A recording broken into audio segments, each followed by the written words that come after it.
It's always fun to put together a show like That's Entertainment from Gershwin to Sondheim because it allows me to show lineage from Gershwin to Sondheim and all the influences in between that affected both of them. This concert is one that goes back as far as W.C. Handy and the St. Louis Blues, because Gershwin was very much affected by and friends with W.C. Handy. And the St. Louis Blues is the oldest piece that will be heard on the program. And I have an orchestration that's from 1935 from the collection of David Rubinoff, who was a very famous violinist and radio conductor. And this is a chart that I inherited from his family, and all this music was stored in various places, and I was able to rescue it after it had gone through 2 floods, and I got the surviving music from the collection and was able to restore it. And St. Louis Blues is one that was written for a large orchestra in the 30s that has this sort of 30s deco sound, but also goes back to the teens and has a very contemporary vibe. So I wanted to include that to show W.C. Handy and then to get to Gershwin of the 30s. And then the concert has the Porgy Bess Overture, which is from the Goldwyn film, the 1959 Goldwyn film. It's another piece that I had reconstructed because it was lost. And thanks to Andre Previn, who's a friend, he gave me a copy of his original sketch for the overture, and we were able to restore it. And so that was another piece that was completely gone. It was missing in action, and it will be heard now at the Pops. Speaking of Andre Previn, the concert also includes a piece that he wrote for the score of the movie Goodbye, Mr. Chips. But it turned out that the producers threw out his entire score and replaced it with a score by Leslie Bricusse because of delays in the production. And this is one of the most beautiful musical theater songs I've ever heard. And it's an original orchestration that was done for a demo, and it's going to be sung by one of our guests, Liz Calloway. And so it again gives me the opportunity to present something in the context of the theme that is a great song that I think will thrill audiences. In addition, we have a piece by David Raxon called The Bad and the Beautiful, and I got that personally from Mr. Raxon.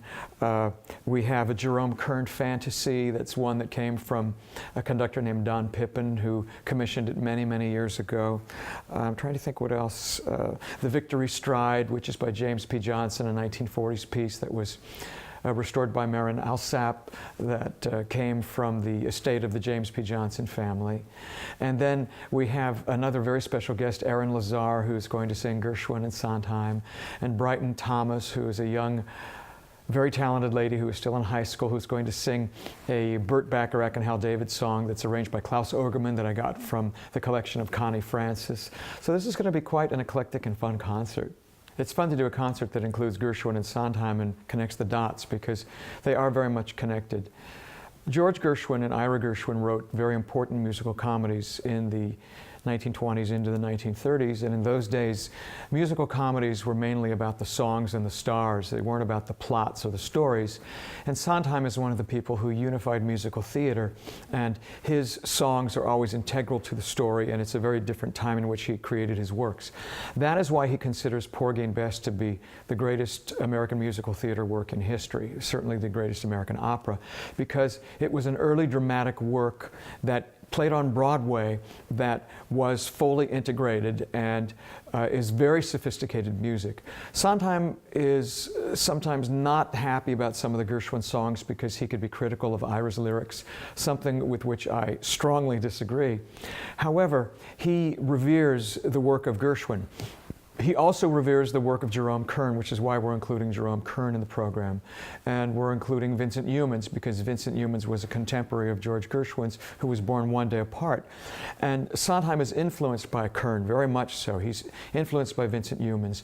And when he wrote the show Follies, when Sondheim wrote the show Follies, he wrote the score as a pastiche, as an homage to all these different composers of the past, because it's about characters who return to this theater and sing songs that they sang 30 years earlier in their career. So he was able to write songs that sounded older. So he very specifically wrote one song in the style of Gershwin, one song in the style of Kern, one song in the style of Irving Berlin.